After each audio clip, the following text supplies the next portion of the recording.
Hello, everyone. Welcome. And today we have a very special guest in our Transnew Media class, our adjunct professor, Mr. Kuang Keng. Kuang Keng is an award-winning digital journalist and a media consultant based in KL.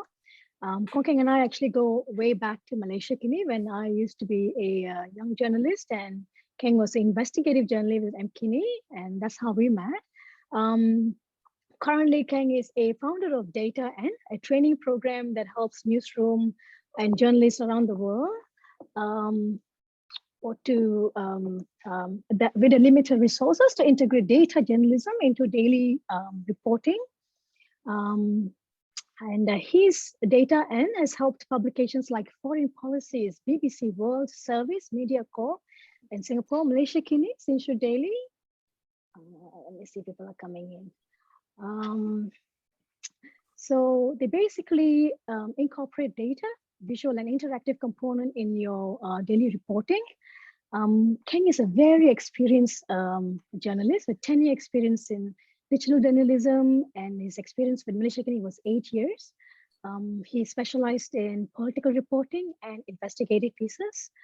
2013, Kuang Keng was awarded Fulbright Scholarship to further his study in New York University to do MA in journalism, focuses on media and digital innovation. And 2015, Keng was selected as a Google Journalism Fellow and subsequently a 2-night fellow. Keng can elaborate on that. And he has actually worked in several US newsrooms, including NBC, Foreign Policy, PRI, International Business Times. With that introduction, I shall pass the floor to Keng. Keng, take it away. So thank you so much, Indra. That's a very long, lengthy introduction, right? So I'm not going to introduce again. I'll just go to our subject today. Today, I expect this session to be a very casual session. So if you have questions, just put it into the chat box. If you have any comments, put in there. And time to time, I will check the chat box and try to address your comments or questions. All right. Okay, and you don't have to bother to take note or take screenshot of the slides, because I'm going to share the deck with all of you as a PDF file at the end of the presentation, so you can check them out. Right, all the links, the examples that I'm going to show you, they are all in the PDF file. All right. Okay, let's start. So just now, Indra talked about Data N. Yes, that's my company. That's we try to provide training and collaboration to journalists and newsrooms, and these are some of our partners and clients. And a recent news just to share with you is that I just a few months ago I just joined Pulitzer Center for Crisis Reporting, a nonprofit organization based in DC, Washington. What I want to share with you is that our organization also has a education outreach team. We do, a journalist visit to classrooms, and we also have a campus consortium network that is for universities, especially journalism schools, to interact with our journalists, and we also have lesson plans for them. And it is not just open for those in the US, but it is for the whole world. And I know that in KL there are at least 2 schools that have asked for a journalist visit to their classrooms, and it is more possible now because we are work from home, so they don't have to physically travel to Malaysia, but they can share with you their experience and things like that via Zoom or Google Meet, all these video call platforms. So I would encourage the lecturers to try to apply for this resource. It's all free. Okay, so let's say if you want to talk about subject in rainforest investigation, we have journalists for that. If you want to talk about minorities issues, laborers issues, we also have journalists for those subjects, and we can arrange them to present one of their reports, or talk about their experience, and talk about how do they write a story or investigate an issue with your students. Right. So today we are going to talk about data journalism, right? So the first question is, what is data journalism? The simple answer, right, is journalism done with data. Okay, but that doesn't really answer the questions, right? Okay, what is journalism done with data? So if you go further step, data can be the source of data journalism, or it can be the tool. that helps you to tell the story, right? So remember, this data can be a source of the story, right? Or it can be the tool to help you to tell your stories or to present your reporting, all right? And if we nowadays we have a lot of newsrooms that hire data journalists, right? In Malaysia, I think there are 2 newsrooms that have data journalists. One is Malaysia Kini, the other one is The Star. Okay, so what do data journalists do? Are they very different from the ordinary journalists who go out and cover press conference or events, right? So these are some of the things that we as data journalists do, but usually the other journalists, they don't do, right? So this involves the gathering, cleaning, organizing, analyzing, visualizing and publishing the data, right? So we need to go and find the data. If the data is dirty, which means that there are a lot of errors and things like that, we need to clean it, organize it, then we analyze it, for our reporting. And at the end, we need to visualize it and publish it to let our readers know, what are we trying to tell using the data, right? So these are a very brief introduction, ideas about what is data journalism. And the next question is, okay, we talk about data journalism, but what is data? Okay, when we talk about data, what do you think of? What is the first thing that appears in your mind? Can you guys share with me? What is data? Information. Is all information data? You can unmute and speak if you want. Statistics is the presentation of data, right? Tiffany said that it's statistics, right? Statistics is actually the summary or the analysis of the data. Okay. Useful information, Cindy. There are a lot of data which is not useful. There are also data, right? Some say numbers, some say facts. Okay. Data can be manipulated, so data might not be facts, right? Sometimes. So let's look at the definition. Here we are talking about the ordinary data, right? Not big data, yeah, guys. Big data is very different from the traditional data, right? Here we are talking about the traditional definition of data. Okay, so data is information, right? A lot of you may mention information, but it's not just information. It's structured information that has a structure. Okay, and then it is repeatable in a predictable structure, right? You can predict if you have the first data, the structure. You can predict the second data, right? Let's say example is your my card, right? My card, there are different information, right? And the information are in a structure, right? And they are repeatable, right? For every my card, we can expect we will see what information in the my card, the full name, right? The registered name. We'll also see the ethnicity, right? Whether you're Chinese, Malay, Indian, blah, blah, right? And you will also get address. You also get this, how many digits? 6 plus 2 plus 4 is 12 digits, right? The first 6 digits are your date of birth, then followed by the 2 more digits shows where were you born. And the last 4, the last digit actually shows your gender, right? Yes, so you know that when you have the first mind card, when you're getting the second mind card, you are expecting the same information, right? You will get a name, you get address, gender, and things like that, right? So this information, it has a structure, right? You know that you will get, and it's repeatable, right? If it's repeatable in a predictable structure, you can predict it. You know that this my card has name, address, and the other my card will also have name and address, right? So, and they are not just numbers, right? In my card, you have numbers. Yes, you have the 12 digits IC number, right? You also have the names, address. All those are text, right? They are not numbers, right? So data is not just numbers. Okay, think about that. Okay. So why are we talking about data journalism in the past about 10 years or 15 years, right? Why we did not talk about it like 20 years ago, 30 years ago, right? Because it is related to how our world has changed, right? So you can see that here are a list of factors. I want to show you the example on the right-hand side. Anyone can tell me what is this? Those who can read Chinese, what is this? Anyone want to guess?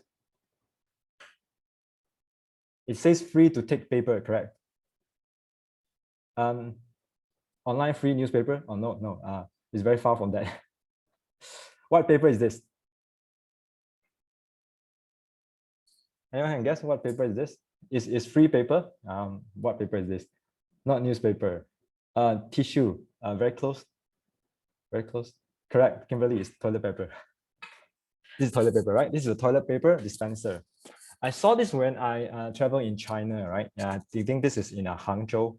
So when I saw this, right, when you want to take okay, this is at a public toilet, right? When you want to use the toilet, then you have to take out your handphone, scan the QR code. Yeah, you can see the QR code on there, and it will dispense one piece of toilet paper to you. Okay. If you want a second piece of toilet paper, you have to scan again, and you get second piece of toilet paper. Okay. Guys, when you scan a QR code, what happened between the QR code and your mobile phone?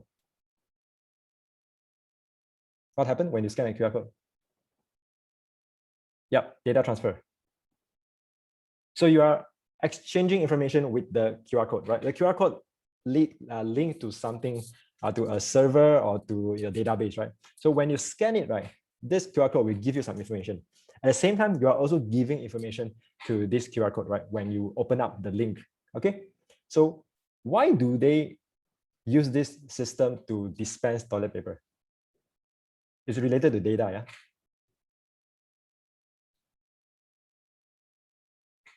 Why do they need to have a QR code for you to scan so that you can get a single piece of toilet paper?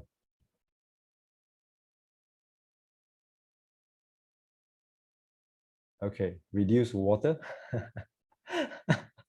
Sorry, reduce waste. Yeah, I think one of the reasons probably is reduce waste. What else?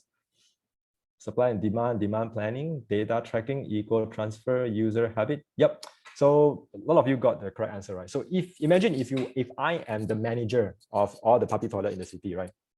If I get this information, I can know one person, I can know how frequent people use toilet paper, right? And I can also know how many pieces of toilet papers everyone use average, right? When they go into the public toilet, right? And I can even know that, which dispensers is going to run out of toilet paper.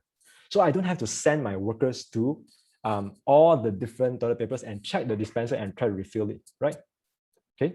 I know exactly which one is running out, and I can just send my worker. I say, okay, go to toilet A, and there are 3 dispensers, but the first one is running out of paper. You just refill that, right? So it's more efficient, right? And what are some interesting data that they are collecting? They can collect how many times you use public toilet in a day. They can even know, right, for each individual, right, how many toilet papers you are using each time when you go into a toilet, public toilet, right? Right. That is like infringing into your personal privacy, right? But from a planning perspective, right, it is very useful when you want to plan for more toilets. You know exactly which area, which public toilet has a higher demand.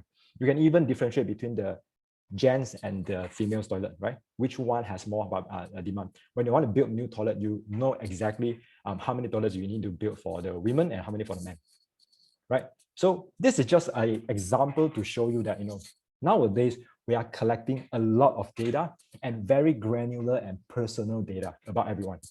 Okay, if you open up your mobile phone, check all the apps, right? They are almost all the apps are collecting data from you. They know where are you, they know where you stay, because if you spend the 12 hours at home, they can guess that that is your home or that is your hostel or something. This is where you sleep and you live, right? And they know what time you go to school or go to office to work, what time you come back, where do you like to have your dinner, right? They can predict this all, by looking at locations information. This gives rise to data journalism, because we have a lot of data generated, very granular data, and the tools to analyze the data have become very cheap and popular.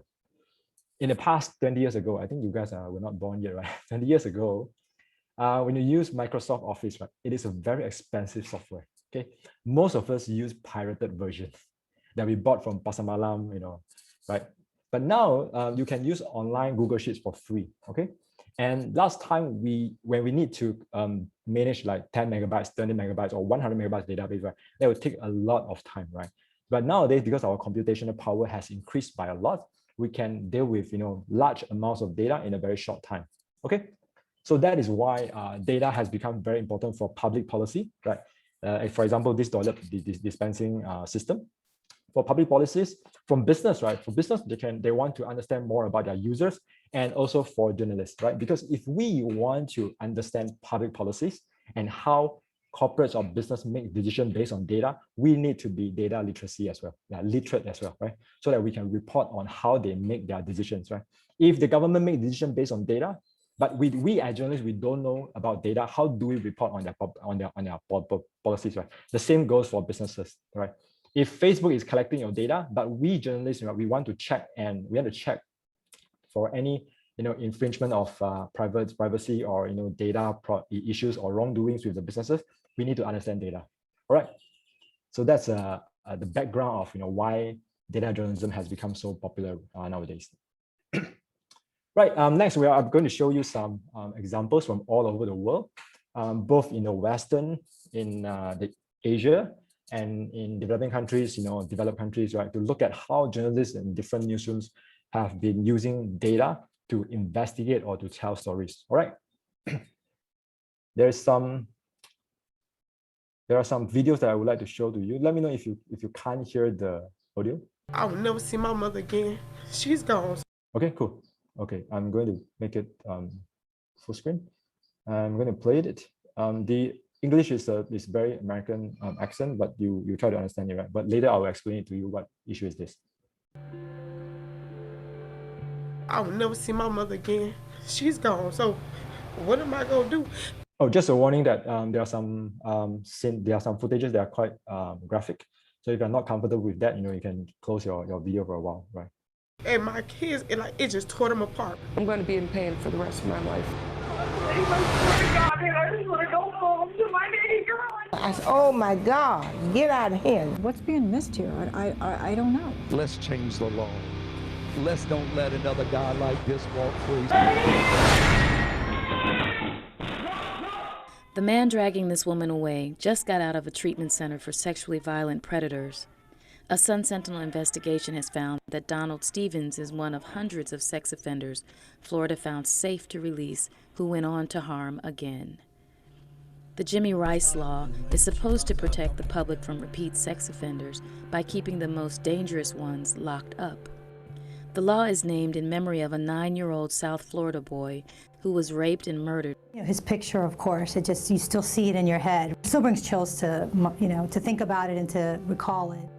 The state is required to evaluate inmates before they're released and send those too dangerous for society to a treatment center. But we uncovered shocking failures. Dangerous predators have been turned loose only to attack again, leaving a trail of new victims. Women raped, children molested, mothers, daughters, and grandmothers murdered. In June, another child died, just a year younger than Jimmy Rice. 8-year-old Cherish Periwinkle disappeared from a Jacksonville Walmart, her body discovered 10 hours later in the woods behind a church. Police charged Donald Smith with raping and strangling the second grader. Smith is a registered sex offender with a decades-long history of exposing himself to children, luring girls to his van and trying to kidnap them. Florida had 2 chances to lock Smith up under the Jimmy Rice law, and both failed. He shouldn't have been out. He shouldn't have been out. That was an injustice to her. He shouldn't have been out. It shouldn't happen. It shouldn't happen. Florida's Department of Children and Families is responsible for identifying sex predators under the law. The purpose of the statute is to protect the citizens of Florida from a small and extremely dangerous number of sexual predators. Those are individuals that the lawmakers have described as having a high likelihood of continuing to engage in repeat acts of violent sexual behavior, if not confined. I don't think we're going to get them all unless we just, lock up every sexual offender that we know of. The Sun Sentinel found 594 sex offenders convicted in a new sex offense after being considered under the law and let go. Many attacked only days after being released. 6 offenders found new victims the very day they walked out the prison gates. The state determined Chad Barger was not a high risk to reoffend, despite a record of attacking 3 women in 2 weeks when he was just 14. His probation officer called him, quote, the most dangerous individual this officer has supervised in his 11 years. Barger got out of prison and brutally attacked 2 women before being caught again. He went on to commit 2 very violent sex offenses, so I don't know what was missed, how, or why. His first victim, a 19-year-old college student. All right, I'm going to stop the video because we don't have much time. But just a summary of this story, right? This story is done by, it is actually an investigation done by the Sun Sentinel newspaper. It is a local newspaper and also website, right, in the state of Florida in the US, right? I have met with one of the journalists, Dana Williams, so she told me how they got this story, right? So this story is about, there is a systematic failure in a law in Florida, right? It's called Jimmy Rice law. So what the law did is that if you are a sex offender and you were committed you are committed, and then you finish your jail sentences, before you were released, right? They would evaluate whether you have a high possibility to repeat, to commit sex offense against after you were released. If they found that you are not safe to be released, they would put you into a treatment center for another 2 years and then doing evaluation again, right? So this system is designed so that they are able to identify sex offenders who are dangerous to the society, right? So that they can send them to treatment center. However, so what happened in this story is that when the journalist saw one case, there was one case, one sex offender, he was released, but he went on to commit another sexual crimes, right?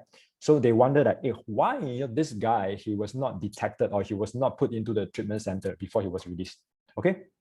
Then another journalist asked a very important question, that is, how many offenders like him that were released but continue to commit another crime, right? So that sparks this investigation, okay?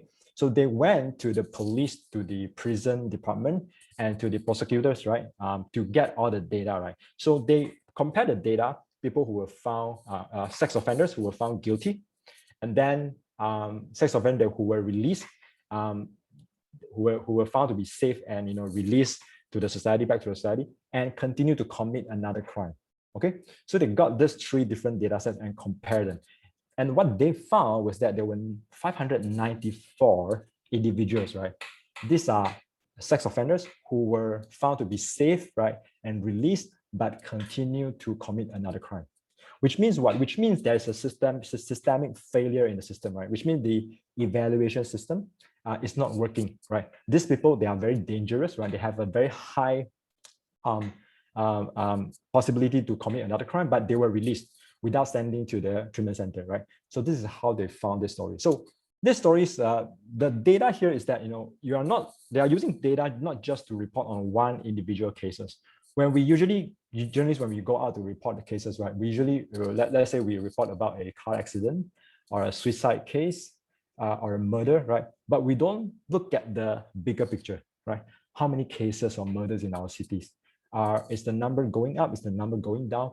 Is there something that we have done? The government failed to act to solve this problem, right? So for them, right, they don't just look at individual cases of murder, of rape, but they look at what happened to the system by looking at the data, right? So, and they were sparked by just one individual case. Just one journalist, they asked, hey, this guy, he was found guilty and was sent to jail. He was released last week and he committed another crime today, right? Don't we have a system that can keep them in the treatment center? What happened to that system? They start with that questions, with one individual case, and they decided to look at all the data, right? And they found that there are almost 600 people who were released and continue to harm the society. All right. So this is actually a very good story, and it is done by a very small newspaper, a local newspaper called Sun Sentinel, and this is like 2013, okay, almost 10 years ago. All right, the next story I want to show you, this is a more recent story, award-winning reporting, very good, very interesting as well. This happens in Germany, right? So who can read German here? Nobody, yeah. It's okay, we have Google that can translate to English. I don't read German as well. Cool. So this is, the journal start with a question, right?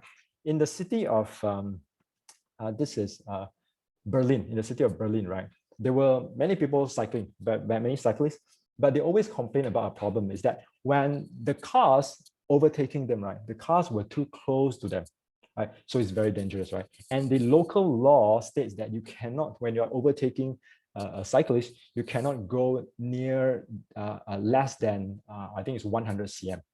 Okay, 100 cm is 1 meter. Okay, so if it's less than 1 meter, which means you are too close to the cyclist, you will be given a summon, okay, by the police, traffic police. Okay, so a lot of cyclists are complaining about this problem, but the police said that, oh no, we did not issue a lot of summons, so this problem is not serious, right? If it's serious, we would issue many more summons. Does that make sense? Right? If it's serious, if there are many offenses, then we would issue a lot more summons, right? Because we issue very little summons, so which means that this issue is not very serious, right? So what happened to this to the newsroom of Tagesspiegel? Tagesspiegel is a publication in German, and what they decided to investigate this issue, whether it's serious or not serious. So what they did is that they collaborate with another company to assemble a sensor. Let me show you how that sensor looks like. I have to go to the back of the story. Right. So this is, yep. So they assemble a sensor that can be, fixed on your handlebar. And whenever there's a car overtaking you, right, this sensor will take a picture of the car and also measure the distance between the bicycle and the car to see whether it is, less than 100 cm. Okay. So they assemble 100 of these devices and they ask their readers, who want to volunteer to fix this sensor on their bicycle and cycle in the city every day. Okay, of course they have to find the cyclists who cycle every day to work, to school and those, right? And they'll have to look at different demographics and things like that, right? So they managed to get 100 cyclists and cycle within the city, and they collect the data. So once the sensor collect the data, take a picture, measure a distance, data will be sent to the newsroom, and newsroom can do analysis. Okay, so let's look at the results of the analysis of the data that they collected.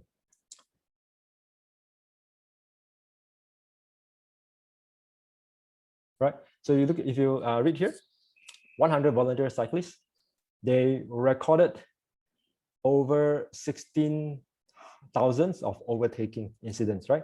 So out of these 16,000,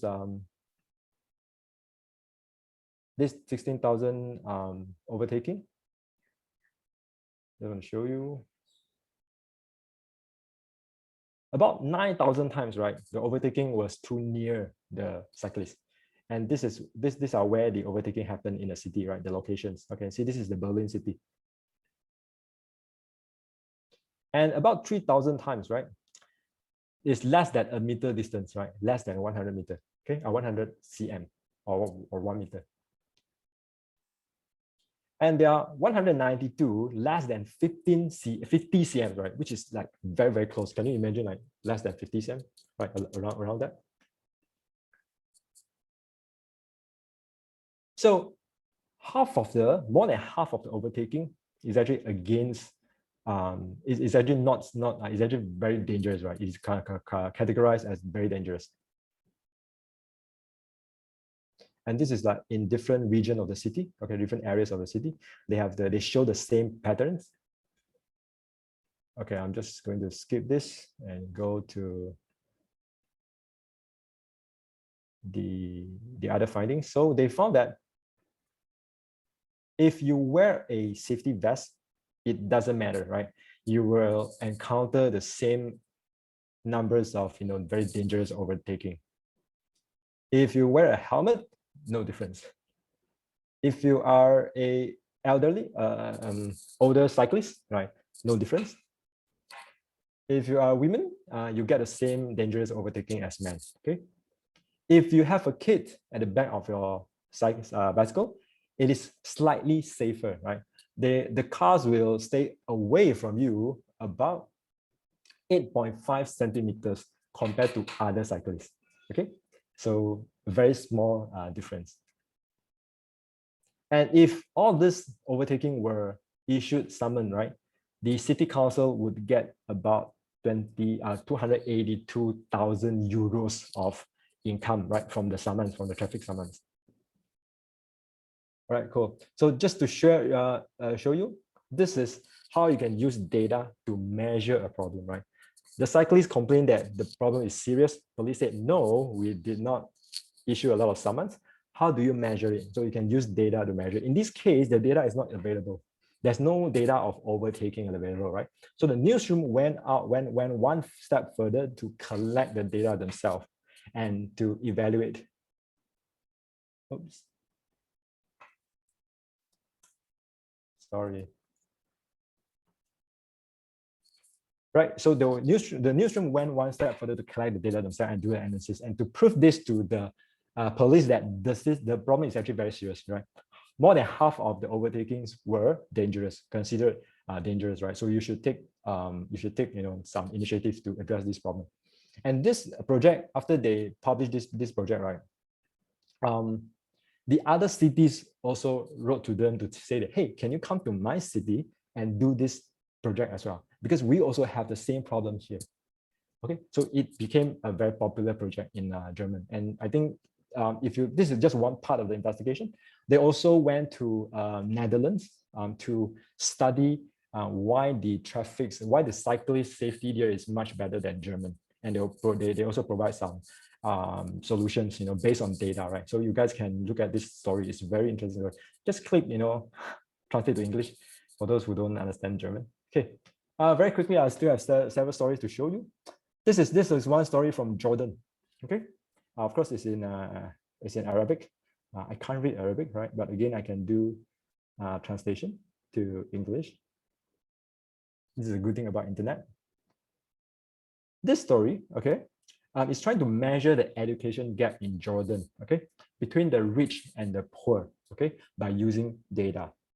So I'm going just a quick overview of the story. So they have this graph to show the disparity between the rich and the poor students, okay. Of course, these are in Arabic, so I have translated it in English.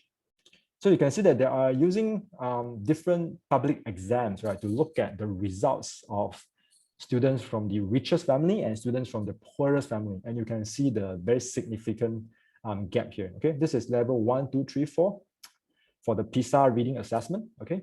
And you'll see that for level 1, right, the students coming from the richer families, right, they got 89% of scores, and the poorest only got 70%, right. And you'll see that for level 2, there's also a big gap between the rich and the poor. And the same for level 3. And the smallest gap, happened between level 4, is between 6 and 1, right? This is the smallest gap. They also look at other public exams. This is for the TIMSS math test in 2015. And you can see again the gap between the poor and the rich, right? The poor and the rich. Okay, so these are, so using those data, they are able to prove that in Jordan, there's a huge gap between the education access between the poor and the rich. And that this is something that should be addressed by the government or by the society, right? So in this case, right, when we do a story, right, our conventional way of doing story is to talk to experts. We usually talk to experts to get their views about, education gap, right?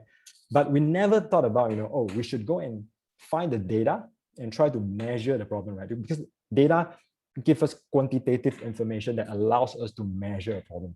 And the results that you get by this approach, right, is very convincing, right? Because you are using data, okay? But provided your data should be good, right? So this is done in Jordan, right, by this website called OmanNet. The next story is came from Korea, okay, South Korea. So this story, again, I don't read Korean.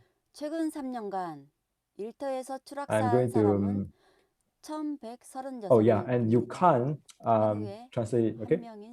But this is a story about accidents 현장의 in 안전교제를 construction 강화한 site. 김용균 You can hear the audio, right? 올해 1월부터 I can't actually stop the audio, but I'll just scrolling so you can have a look at the project. 91명이 일하다. Okay, the audio is gone. This is looking at all the workers who die from falling, okay, in construction sites, right? Different construction sites. Right? So these are all, instead of showing faces, right? Because it's I think it's a privacy issue, they can't show the face. they show all the helmets, the safety helmets of all the victims, right? Which I think is a very strong visual element here. And you can, if you keep scrolling, it will tell you. 출근 사흘째 되던 날 공장 지붕을 수리하던 50대 노동자. 13m 높이에서 철골을 추락 방지망에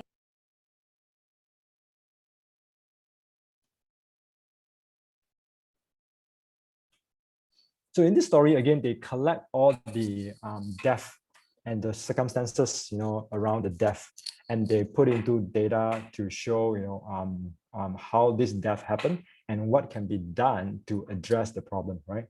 This is the height of the fall, okay? And this is one of the victims who survived the fall. And then these are, I think I can translate to English, yeah, sorry. Right, so these are in different categories, categories of construction sites. And it asks the question, why this kid repeating, okay? And one of the reasons is because of subcontracting. This also happened in Malaysia, right? The Alibaba model, okay? Contractor A got the contract, pass it to contractor B, B pass it to C, C pass it to D, D pass it to E, okay? And the E end up with very small, very little fund to execute the project, because all the projectors before them have taken a cut from the amount of funding they get from the government, right? So this also happens in Korea, and because of very little funding, they couldn't put in good safety measures at their construction sites. And they also show like the 3D modeling of try to reenact the accidents in this area. Besides from look at the subcontracting system, right? There's another interesting thing that I look at is, how much punishment the construction companies got when this kind of accidents happen. So the conclusion is that they get very light punishment because of the accidents. That's why they don't learn from those accidents, right? Because the punishment is so light that they don't care about it. Okay, nobody bothers. Okay, and that this keeps happening, right? So just think about that. Stop for 1 second and think about that, right? How do you do? This happens in Malaysia almost like every 3 months. You will see a construction accident, somebody die. Mostly they are foreign workers, right? What is the problem? How can we solve this problem, right? So this story is one of the attempts to use data to tell you what are the patterns, what are the trends in all those construction sites accidents, and what can we do to address them, all right? Okay, so this is not just like our conventional way is, again, we report, oh, there's one accident yesterday, there's another accident tomorrow, and that's it. And we don't even follow up, right? Like who got punished, how much is the penalty and things like that, right? But this story, collect all the data about construction accidents and try to pinpoint where are the weaknesses in our system and how we can address it. All right. So it's a very long story. All the links are in the PDF that I will share with you, so you can read the story when you have time. Okay, when we have another 5 minutes, let me just go and show you some stories that use data to present their reporting, right? When I first started, I told you that data can be a source of a story and also as a tool to help you to tell your story, right? The stories that I just show you, all those stories are using data to investigate, right? To measure a problem, to show you a big picture of a problem, right? The next examples, we are going to look at, how you use data and visualize all the data. We call it data visualization to better tell a story, right? So let's look at this.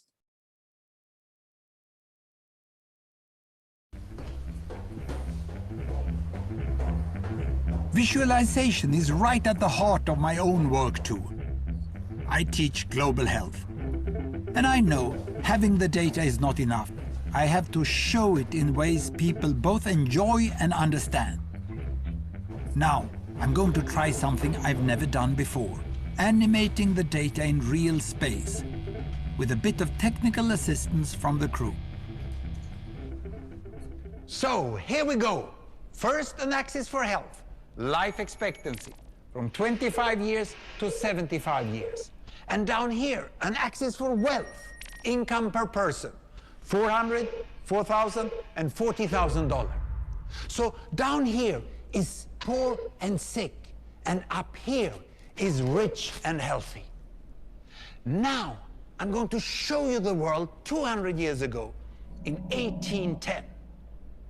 Here come all the countries. Europe brown, Asia red, Middle East green, Africa south of Sahara blue, and the Americas yellow. And the size of the country bubbles show the size of the population. And in 1810, it was pretty crowded down there, wasn't it? All countries were sick and poor. Life expectancy were below 40 in all countries. And only UK and the Netherlands were slightly better off, but not much. And now, why start the world? The Industrial Revolution makes countries in Europe and elsewhere move away from the rest. But the colonized countries in Asia and Africa, they are stuck down there. And eventually, the Western countries get healthier and healthier. And now we slow down to show the impact of the First World War and the Spanish flu epidemic. What a catastrophe! And now I speed up through the 1920s and the 1930s. And in spite of the Great Depression, Western countries forge on towards greater wealth and health. Japan and some others try to follow, but most countries stay down here. Now, after the tragedies of the Second World War, we stop a bit to look at the world in 1948. 1948 was a great year. The war was over, Sweden topped the medal table at the Winter Olympics, and I was born. But the differences between the countries of the world was wider than ever. United States was in the front, Japan was catching up. Brazil was way behind, Iran was getting a little richer from oil, but still had short lives. And the Asian giants, China, India, Pakistan, Bangladesh, and Indonesia, they were still poor and sick down here. But look what is about to happen. Here we go again.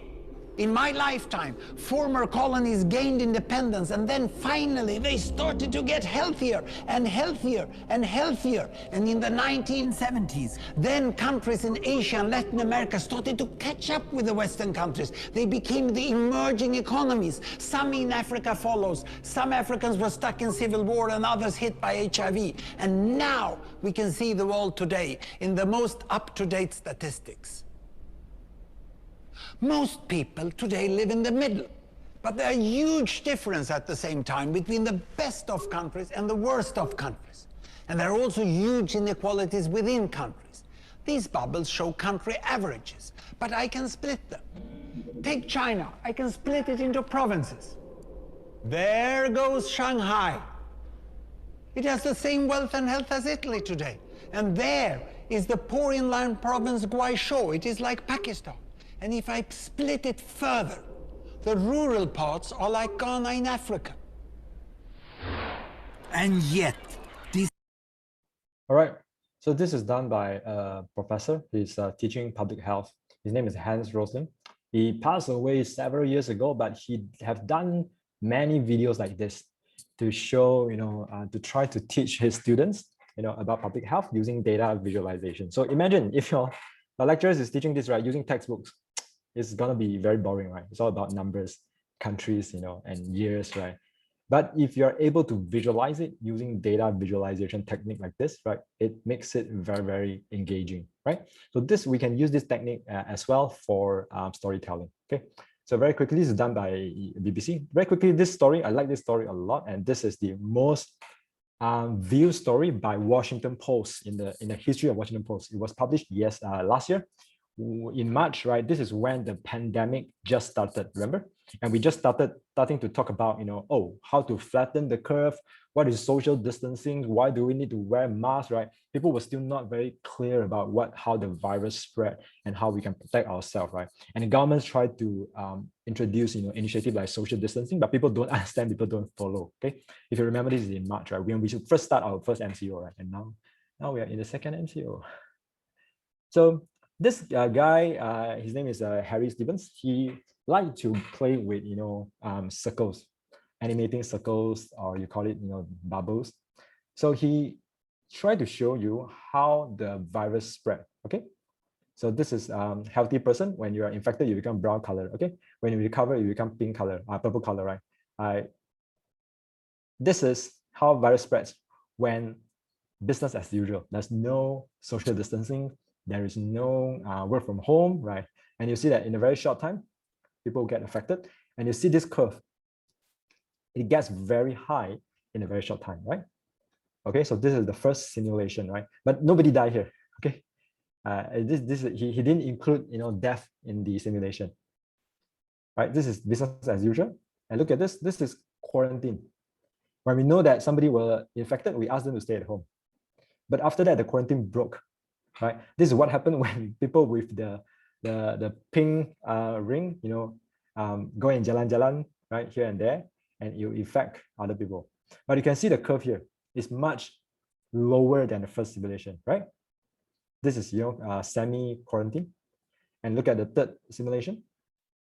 So remember, guys, now we understand this concept, right? Everyone understands. But in last year, March, very few people actually know this concept. So this is a very important story to explain to people, and using the simulation is very easy to understand. Right? So this is what happens. This is when you start to do social distancing. You don't go out. You see, most of the people here just stay home. They don't move. Okay, and you see the curve. Okay, the last one is what we are doing now, total lockdown. Only the people who only very few people can travel. Most of them have to stay at home, just like what we are doing now. And you see the curve.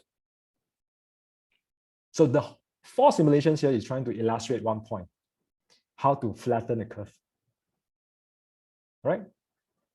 So now you can understand why this is the most viewed story by Washington Post in its history of digital publishing. Yeah. Even I think Obama also shared this story as well on Twitter. So you can see that this is free for all, right? Business as usual. The curve, attempted quarantine, but later broke. Moderate distancing, okay, and extensive distancing. And this will explain to you what is flatten the curve means. Okay. So then again, how data is used in this story. He used data visualization. He's using all these different visual elements to visualize it, so that to illustrate his point about how to flatten the curve. Okay, so this is a very classical case of using data visualization to help to tell your story. Okay, very quickly, we don't have much time left. I just want to show you this story. This is done by New York Times. I like this story a lot. This is about climate change, right? When we talk about climate change, right, you talk to normal people about climate change in Malaysia, people don't care about it. People think that is some question, there's some issues that the Western countries have to handle. It is not related to us, right? We are always hot here. So this one will show you how climate change has affected your hometown. So I'm going to put my hometown here. My hometown is, I'm from Batu Pahat, Johor. Okay, Batu Pahat, Malaysia. This is New York Times, yeah, but you can put in most of the cities and towns in the world. My birth year, I'm going to tell you my age now. Okay, 82. So when I were born in Batu Pahat, I can expect about 25 days, okay, a year, 25 days. Where is it? Sorry, here. No, here, 1982, right? Out of 365 days a year, they were, in average, 25 days a year that I would experience a temperature above 32 Celsius, right? So temperature above 32 Celsius considered very hot day, right? So now, now when the story was published in 2017, yeah, it was 103 days, right? So it increased by 4 times, from 25 to 103 that I would experience in the hot days, right? If this trend continues, by age 80, when I am 80, I would get how many days? 180 days a year of hot days, all right, of very hot temperature, right? So which means that my hometown, Batu Pahat, also experienced climate change by a lot. All right, so guys, this is a very good way of using data to personalize the story, right? So that you are not just looking at the story from a global perspective, right? Oh, climate change, how it affects, the Arctic and the island cities and things like that. But this one links using data to link the worldwide, the global issue to you individually. right? So now you will be able to, understand the issue better and to make it more relevant to you, right? Because it happens to all cities and towns, right? So this is a very smart way of using data. Okay, so the last 5 minutes are these stories. There are other stories that you can go through when I share the PDF with you. So just a quote by Tim Berners-Lee. His title is actually Sir. Okay, he is the founder of WW, which is our internet that we are using every day right now. So this is his view on data journalism, and his views actually captures the difference between the conventional journalism and data journalism. All right, so you have a read. I need to close my curtain.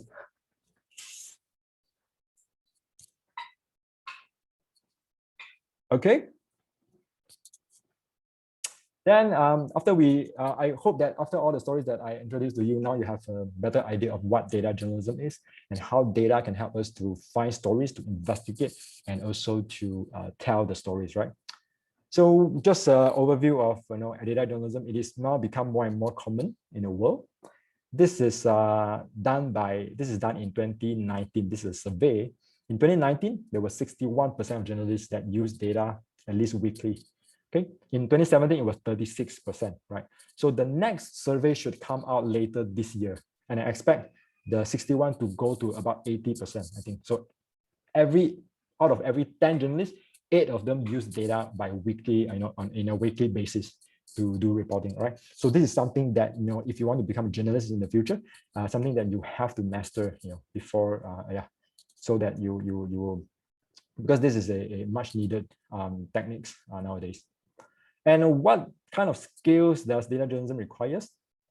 Usually it's design, journalism, mathematics, of course, and coding. Why coding? Because you need coding to do data analysis. You need coding to visualize data, right? And why design? Because you need to make your data visualization beautiful and also engaging.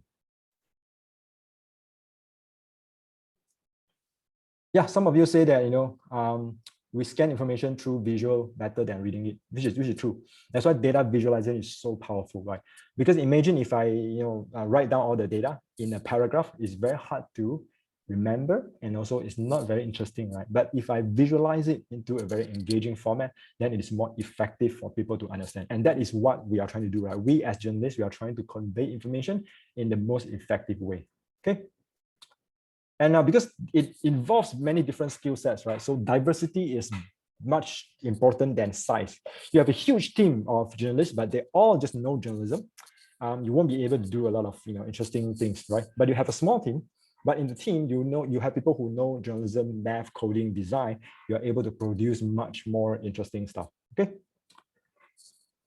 I'm going to skip this just to show you, like, currently there are at least 27 universities with journalism schools that offer dedicated courses in data journalism. You look at Asia, we only have in Thailand, China, and Hong Kong, right? We don't have any data journalism courses in Malaysia or Indonesia or even Singapore, right? Most of them are at the northern side of Asia. And you also see that for other programs, they are mostly concentrated in the US and in the Europe, right? I think, but it is, this is in 2018, but right now I think it has expanded by a lot. Okay, I don't have the latest statistics to show you, but just to show you that data journalism has become quite a mainstream skill set in journalism. A lot of universities are teaching that. When I studied my master in NYU, University, every weekend I have to attend a class that teach me how to do programming, the website development and programming and those. And all journalists have to know basic coding and programming. Okay, these are some of the lists. If you want to know who does data journalism best in the region, in the world, these are some of the newsrooms that I have that I like. They do a lot of data journalism stories. The first one is from the Western countries.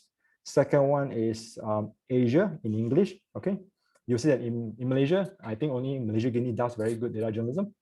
Hong Kong, we have South China Morning Post, Straits Times Singapore, and Hindustan Times is in Delhi, New Delhi in India, right? The third one, these are non-English websites, right? For those who can read Chinese, we have Caixin from China, Peng Pai also from China, 苹果日报, Reader, 天下杂志, these are all from Taiwan. Okay, and in Indonesia we have Tempo, Kompas, and Kata Data. They all do very good data journalism, right? If you want to look at the best of the best, then there's a Sigma Awards, which celebrates the best data journalism every year. And there's an online journalism awards based in the US, and there's an Outriders network that also collects a lot of good data journalism projects. If you want to learn data journalism, these are some of the online courses that you can take, right? They are all free. Okay, so you can follow your own pace to finish them, and these are all a very basic and introduction to data journalism. Okay, so that's all for my presentation. Indra, do we still have time for some Q&A? And guys, you can download this PDF from this link, right? I'm going to put this link in the chat box as well. You can pass it to me, KS. What I'll do, I'll upload it in the Times for students, and I can also pass it to Antun and the rest of them if they want to share it with their students. So if you want to, if you want to stop sharing the screen, and then we'll go to the gallery view. I understand some of you have classes. So those who have another class, you may leave. And those of you want to stay and ask Keng some questions, please go ahead, type your questions in the chat window. And if you want to turn on your audio to ask him anything, he's right here. How long do you have, Keng? Do you have about 5-10 minutes? I have a lot of time, no worries. So any questions, guys? Any questions in the chat window? Any questions to ask Keng? Please turn on your audio. Keng, just while we wait for them to process all the information, great presentation. Thank you so much. Great sharing. Yeah, great. Antun, your class is a journalism class, is Antun? Audio, sorry. It's creative writing for journalism. So it's a bit of that feature writing in a digital age. Definitely very useful for my own 7 students. So right. No, great. Yeah. Any questions? Type in the chat window.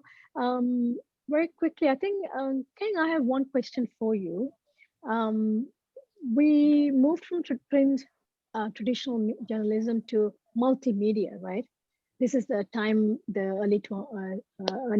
And then now we're moving to data journalism. Is that an extension of multimedia itself? Because now we have interactive element in it. So back in the days, not only you need to write, you need to be able to film and create videos. Now you need to do coding. You need to be able to program and additional skills that you're adding on to that list. So where are we going from here to in the journalism field?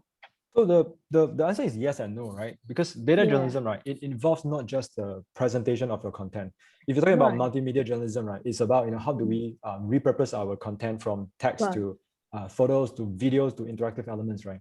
But for data journalism, it's not just for presentation. It also changes your news gathering process. So instead of talking to experts to get their views and publish it, using multimedia or using some kind of different presentation, you are not just talking to experts, but you go and collect the data and you analyze the data, right? So it is different from the conventional ways of talking to sources, okay, or get leaked documents, right? It's not only that, but you're looking at the data that the scientists or the experts they are using themselves, and you do your analysis from there, right? So this is, if you look at, if you see the news gathering, news production workflow as a upstream and downstream, it affects both upstream and downstream. It is different from multimedia. Multimedia is more for the downstream part, right? How you present your content differently. Yeah. So and I think moving forward, right? The development of journalism, right, is pretty much following the development of our society. Okay, because our society is full of data. The businesses, the governments are using data. That's why journalists have to catch up. They'll have to understand data as well, right? So moving forward, now data journalism, within the data journalism community, we are talking about how do we investigate, let's say, algorithm. In some countries, right, police started to use algorithm to profile potential criminals, right, to profile citizens, right. In China, there are also social rating scores to score the citizen, using that. So they all use technology to implement their policies. So if we need to check and balance the governments or the businesses, right? We need to be data literate as well. And not just data literate, we need to understand how algorithm is developed. We need to understand about AI. Just like in the past 20 years, right? If you are a science journalist, you need to understand how to read scientific papers. You need to understand the data, right? So if we are going to play our role as the fourth estate, right, to check and balance the other three estates, right, then we need to know what knowledge, what tools they are using to implement their initiative or their policies. So we need to be able to master that as well. On the another front is, we know that we are now competing with everything online, everything on Facebook, Twitter, Instagram, right? So how do we make our presentation more engaging and more interesting? We need to be more interesting than cat videos. We need to be more interesting than the YouTubers, right? So mastering web technology will help us to present our content much better. And that includes, data visualization. Excellent. Thank you for that, Kang. Aisha made a point over there. Aisha Aziz, if you can check in the chat window, she says, Aisha, you want to come and verbalize it? Can you come on audio for us? Yeah. Hi, I have a question here because after I graduate, I really want to work in the journalism industry, but however, in Malaysia, they don't have much opportunities here. So that's why I want to work hard and work abroad and see like what do they have there compared to here.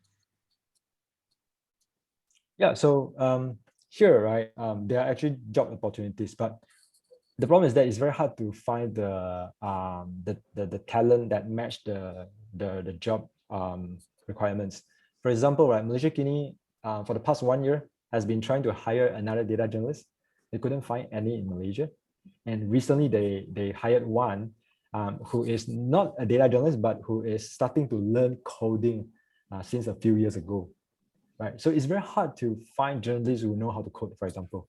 It's very hard to find journalists who can, use data, not just data for story, but also data about their readers and users, right? So I think in order for you to find a job in the journalism industry, right, and we know that the industry is shrinking because of all the challenges. I think you guys know about the crisis in journalism, right? So if you want to find a job in journalism, you better make sure that you have some skill sets that are not that common and that are quite special to get a job, whether it's domestic or in the abroad markets. Okay, hang on, I have a question. If you've given some of the examples from news from other countries, like what kind of stories have we got here in Malaysia that actually uses data journalism? They are. So if you think about COVID-19, okay, COVID-19 is a story that you have to use the data, right? Every day we are using COVID-19 data to tell people whether you should stay at home or you should go to work or we should have another round of lockdown, right? And data and journalists have been trying to draw chart to tell you that the curve has flattened or the curve has rise and things like that, right? So for the past 1 year, right, 1.5 years, right, all the stories about most of the stories about COVID-19 are using data to tell stories, right? If you look at Malaysia Kini, they have a COVID-19 dashboard, which updates the statistics every day. And you can look at dashboard for every different state. From there, then they do the analysis and they do reporting based on the data as well. So that is part of data journalism. So don't see data journalism as something that's very specialized. It's actually quite common in our daily life. Cass, one more thing. Data in actually goes around and does training. You actually train other journalists on incorporating data and the whole process. What are the challenges you face in training current traditional journalists or even online journalists in incorporating data in their daily reporting? What are your experiences or challenges, rather? There are actually a lot of young journalists who are very keen to learn new skills. The challenge that I find is not from them, but the challenge that I find is always from their newsrooms and their supervisors, their editors, and the newsroom managers, right? Editors and newsroom managers, they are mostly in their 40s or 50s, okay? And some of them are very reluctant to change. So when the young journalists learn something new and go back to the newsroom and tell their bosses that I want to try this thing that I learned for this story, the bosses usually say that, okay, no. Or the bosses will ask, okay, will this bring us page views? Will this bring us a lot of engagement with the readers? If not, then we don't do it, right? So they because they don't really understand a lot of new things in the industry, including data journalism, so they're very reluctant to implement changes in the newsroom. And is it costly? Is it costly to incorporate the data element, the interactive element into your online? It is not costly, but it requires time. It's just that when you want to train your journalists, if you remember when social media first started, we want our journalists to be able to tweet, to write Facebook posts, to do Facebook Live, right?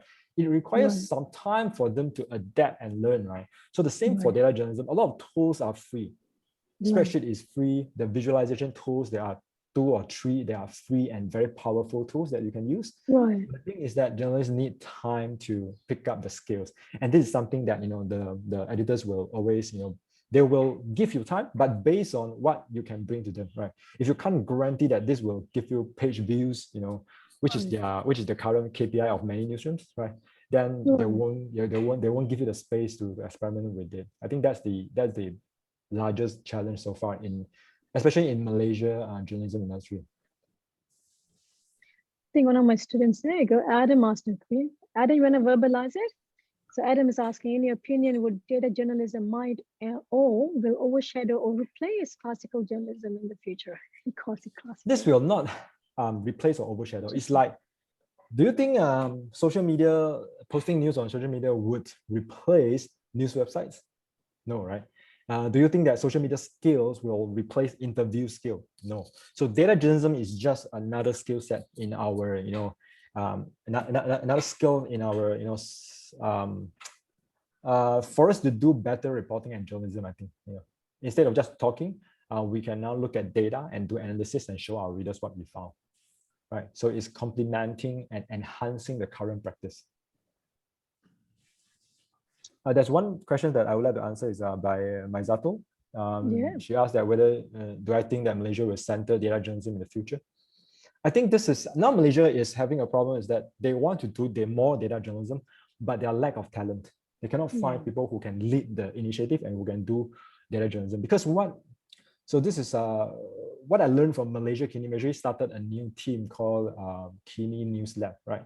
They have published several projects that are very data-based, very data-intensive, and their experience with those projects is that they got very good response from the readers, not just very high page views, but a lot of positive comments and things like that, and this helps with their branding as well, right? So I think other newsrooms they have seen these trends coming, and they all like to do more of this. This is what I get when I'm doing training, when I get feedback from them.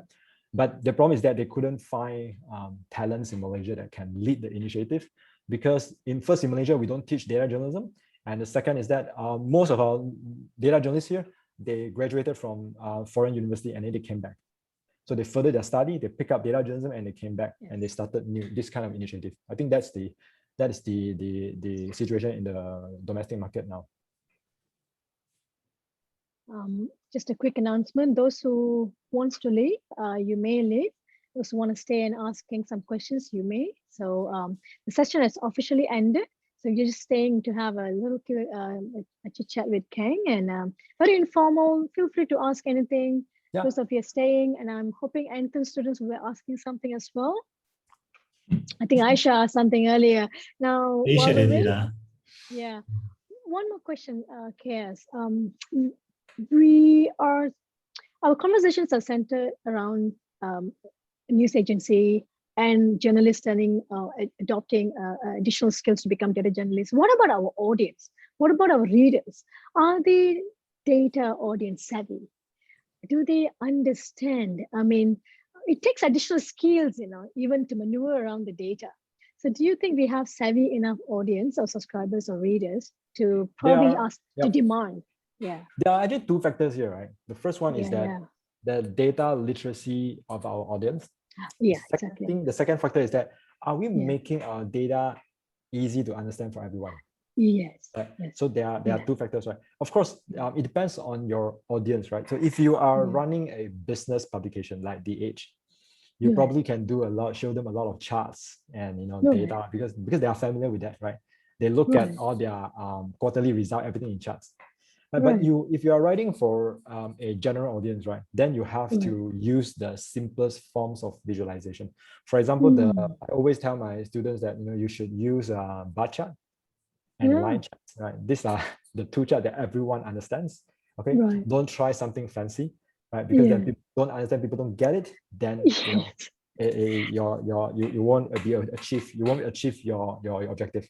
But if you look at, sometimes you can try like creative visualization that are not common, but it's very easy to understand. For example, the simulation that I show you on the flattened curve by Washington Post, right? They use very similar, like all this circles animation, right? But that is very easy to understand, and with the chart, right? So if you can figure out a way to use visuals to replace complicated explanation, but present it in a very easy to understand way, then that works as well. Yeah. All right. Good. No, good. We'll respond there. Anyone else? Lena, any other questions? Anton, any question from you? The point I've been making in my own classes is that there is also a kind of blurring between doing research and journalism. And I feel, I'm not sure what you think, that does that mean that in our own programs, we should actually ensure our students are really on top of research skills and should almost be like a semi-academic in order to do the job well? Because basically what you are been saying is that you either use existing data, as in free economics, as you may know that book, right? So can we creatively collate data from different sources and tell a story? Or you generate your own stories, like the example from the Tagesspiegel with Berlin, right? So to me, what I'm hearing is research design, research methodology, examination, generalizing, and all of that to me simply means research, right? You can call it data if you like, but to me, it's an extreme form of investigative research-driven fact-finding. And it's no wonder that we are witnessing this today, because we are fighting against the whole social media world, where it's also like not evidence-based, but it's mostly like opinionated and ideologically driven. So I see a tandem development where when one thing happens, in order for journalism and mainstream legacy media to find and hold on to their footing, they need to bring in the data. But I'm afraid it might also cater to just a narrow segment of the market, even if you simplify it. And if you, to me, it's like color and it's moving and it's visual and it's interactive. It's all FUN, but it doesn't might necessarily change people's minds about important social issues. But anyway, my question at the beginning was simply one of, what do you think about the idea, or instead of talking about journalism, it's almost like doing journalistic research or something with a different audience and a different purpose. We're not trying to publish in a peer-reviewed, double-blind, peer-reviewed academic outlet, but we have a different, let's say, situation, context, audience. So how about highlighting research, or you say that this is like two different parallel tracks and they wouldn't meet, right? So like almost all the top journalists that I know, right, they have two very important skills. One is that they have very strong research skills. The second is that they also very strong in, explaining complicated issues to ordinary audience, right? So I think these are the two, probably the most important skills for every journalist, right? Because our world is getting more and more complicated, and we are facing challenges from, for example, misinformation. A lot of claims out there are trying to manipulate people and trying to give you confusing facts and things like that. You will see that the most the example that we see every day is like when journalists cover like scientific research papers, right? They don't differentiate between whether this is a very early research or this research has been cited by the peers, and is very reputable, right? They just write whatever the research paper found, and that is very confusing. So I think that is one example of the lack of research skills and the lack of evaluation of information. Like how do you get information? How do you evaluate the reliability of the information? Whether we should publish it or whether we should not publish it. I think most of the journalists now the newsroom are chasing for just clicks and views. So anything that is sensationalizing, anything that is surprising, they will just report it without evaluating the information. So I think these are some of the skills that journalists need. To be a top journalist, you need these kind of skills. So data journalism involves both sides, right? It involves the data analysis part and also the presentation part. Yeah. Actually, the way I put it, you can copy me on this. What we do is, as researchers, we make the simple complex, and when we start communicating, we make the complex simple. Yeah? So it's that kind of skill set, which is almost oppositional, right? Because not every researcher is a good lecturer or teacher and vice versa. But I actually enjoy this a lot, these developments, because I feel that it's becoming more professionalized and serious. And I'm doing my small bit in my own class. But thanks again. I really enjoyed the way things were pulled together. Yeah. Thanks a lot. That's my question. Anyone from journalism, creative writing? Me? Oh, hey! I agree with KS because I've done a bit of both, all right, journalism and research. So yeah, you need to be a bit of both. So I always tell the students this: there is no story that you want to write that doesn't need research. Everything needs research, okay? So that's where it comes from, because if you don't have the facts, you don't have the data, your story is not going to stand. It's going to collapse halfway through. And the most important thing is to simplify for other people to understand, all right? Take example, the budget. The budget has all sorts of numbers that doesn't even concern us because we normally don't benefit from the budget. I'm so sorry, but it's true. So I always tell the students this, so that's why the budget is always translated into bar charts, pie charts, to make things easier in terms of that. Yeah, in my PDF, there is also one example that I don't have time to show, is the budget calculator that was done by Malaysia Kini. Yeah. So if you just key in your individual information, the calculator will tell you that whether this budget is good for you or bad for you. So it will tell you that what benefits can you get under the new budget, and are you going to pay more tax, or are you able to enjoy more benefits from the budget, right? So instead I do it a bit easier. I still have friends in the newsroom. I say, "Untung tak? No untung for us." So I just don't bother with the budget. I think that's most people ask, right, when budget is announced, whether I get anything or not. And to do that, you need to read the whole budget reports, right, from beginning to the end, right, and then to find out whether this is applicable for me or not applicable. So I think Malaysia Kini done a calculator where you just put in your information and it will tell you, which part of the budgets are relevant to you. Yeah. Which is again using data to personalize the news experience.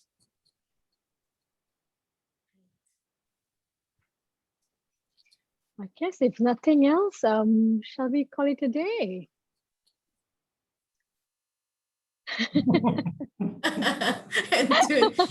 Yeah, I'm worried that we don't get the attendance, right? But yeah, my class is an hour, so I think I gave attendance earlier. Oh, you can have me as a guest speaker one day. Oh, Anton, I would No, I'm just kidding. I'm just kidding. I mean, no, you should. Please, yeah. Indra, there's one question by Adam. Can I just answer it before we finish it? Yes, okay. Absolutely. Other question is that whether data journalism is more credible than other forms of journalism. The answer is no. It might look more credible because you use data, and people usually think data as facts, but there's also ways to manipulate data, to use data to present very a false impression, and if you there are many books that talk about how you can use data to lie. So data is not more credible than other journalism. You still have to fact check it. You still have to be careful when somebody uses data and tell you that, oh, this vaccine is not safe for you, things like that. Yeah. I mean, recently we see a lot of data about that, right? They say, oh, in this country, the vaccine is 90% effective, but in other country, the same vaccine might be 30% effective, right? So they're all using data to tell you the stories, but you have to look at, how they collect the data, how the data is produced, and the circumstances of the data, things like that. Yeah. Yeah. Well, I guess I'm just sneaking out here. Okay. Sure, no worries. Well, thank you guys. Thank you so much. It was an excellent section, Keng. Thank you. Guys, those who are staying with us still, thank you so much. And with that, we shall end today's talk. And please give Keng a very big hand, those who are still here. Keng, thank you so much, Keng. Thank you, really. That's great. That's an excellent session. Yeah, I'm going to stop recording here. Yeah, thank you, Keng. I enjoyed it. Thank you. Bye.